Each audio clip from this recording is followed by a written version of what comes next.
आसन पर बैठी रानी खालिदा ने हाथ उठाया और पूरा दरबार एकदम शांत हो गया।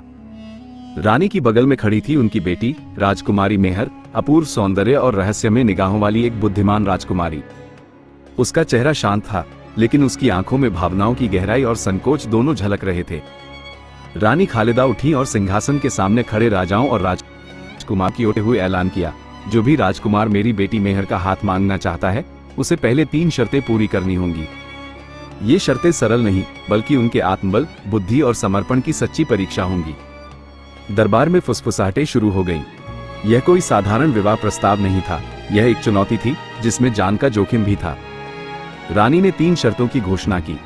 क्रिस्टल कमल, चंद्रकुंड की रहस्यमयी गहराई में छिपा एक दिव्य पुष्प, अनभेद्य तलवार जिसे केवल सच्चे हृदय वाला ही खींच सकता है, मेहर का विश्वास जो केवल उसे मिलेगा जो खुद को सच्चे प्रेम और त्याग से सिद्ध करेगा।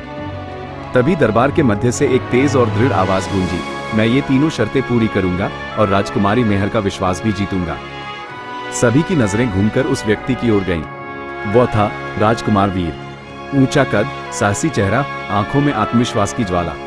उसने आगे बढ़ते हुए कहा, मैं केवल बोलने नहीं, निभाने आया हूं। उनकी नजरें मेहर से मिली और पल भर को समय थम गया, जैसे कोई पुराना रिश्ता जाग उठा हो। मेहर की आंखों में कुछ डोल गया, लेकिन वो कुछ कहे बिना रही। लेकिन दूर, बहुत दूर, एक अंधेरे जंगल के बीच खड़ा था कालनाथ, एक काली विद्या में निपुण दुष्ट तांत्रिक। उसके सामने एक जादुई आईना हवा में तैर रहा था, जिसमें उसने वीर और मेहर की छवि देखी। उसके चेहरे पर एक क्रूर मुस्कान फैल गई। प्रेम? नहीं, ये शक्ति मेरी होगी। ये शर्तें ही बनेंगी उनके विनाश का कारण। कालनाथ ने पहले ही एक जासूस को महल में भेज दिया था, जो अब वीर की प्रतिज्ञा सुन चुका था।